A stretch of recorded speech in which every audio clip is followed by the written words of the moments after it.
Hello from your boy Wenny. Let's talk about debts. Debt is a word we hear often. Both nations and individuals use it. But not all debt is created equal. When we look at the debt held by African nations and compare it to the debt of the United States, we see two very different stories unfolding.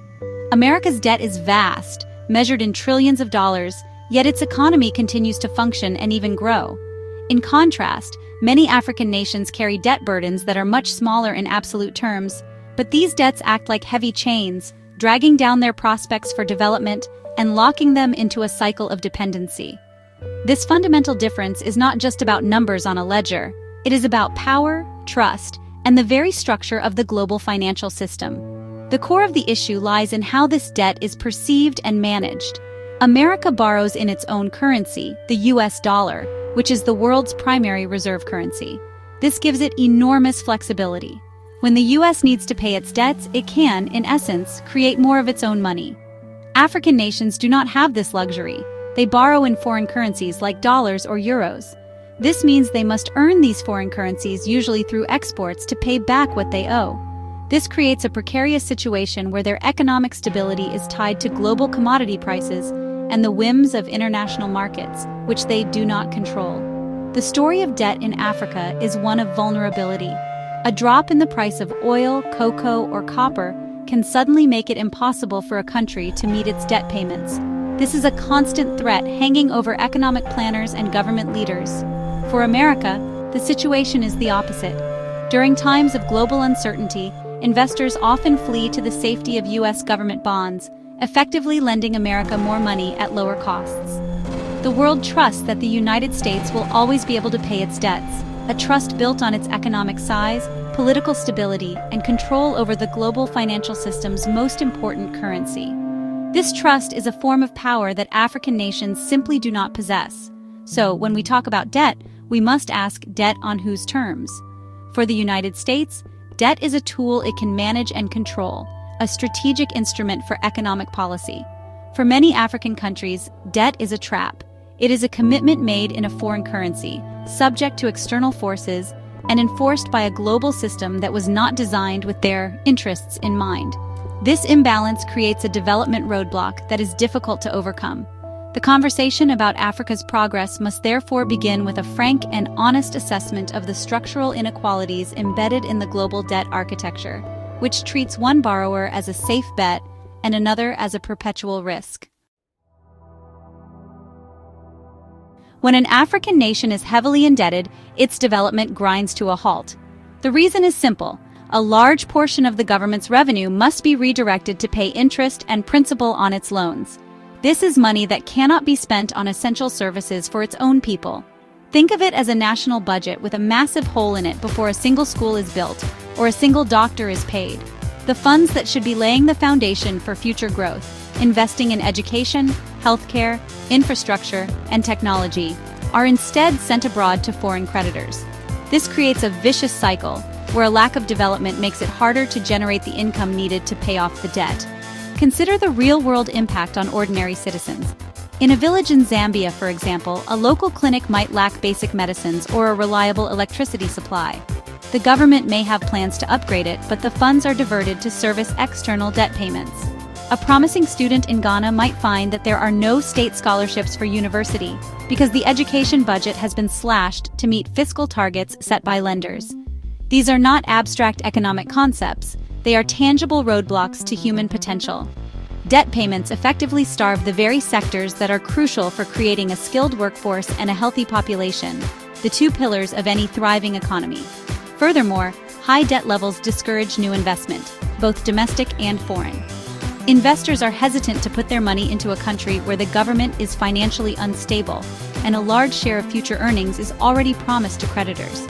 They see a high risk of currency devaluation or sudden policy changes made out of desperation. This lack of investment means fewer jobs are created, and the private sector, which should be the engine of growth, remains stagnant. The economy fails to diversify, often remaining dependent on the export of a few raw materials, which keeps it vulnerable to global price shocks and perpetuates the cycle of borrowing. This situation is made worse by the high interest rates that African countries are forced to pay. Because they are perceived as higher-risk borrowers, they are charged a premium on their loans. This means their debt grows faster and becomes more burdensome than it would for a wealthier nation. A loan that might have been manageable at a low interest rate becomes an anchor that pulls the country deeper into fiscal crisis.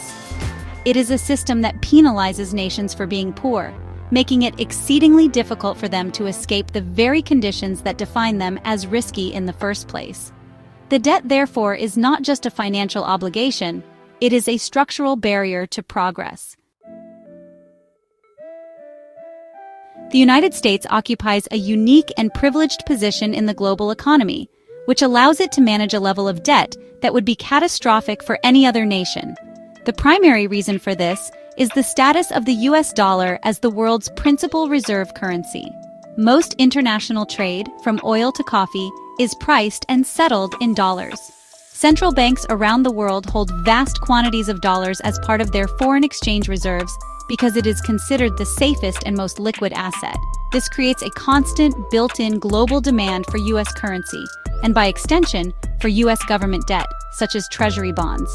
This global reliance on the dollar gives the United States what has been called an exorbitant privilege. When the US government needs to borrow money, it does so in its own currency. It simply issues more treasury bonds, and there is almost always a ready market of buyers, from China and Japan to institutional investors in Europe. In a sense, the rest of the world helps finance America's deficits. This is a luxury no African nation has. An African country must earn foreign currency to pay its debts, but the US can, in theory, simply print the money it needs to pay its obligations, a power that ensures it will never default on debt denominated in its own currency.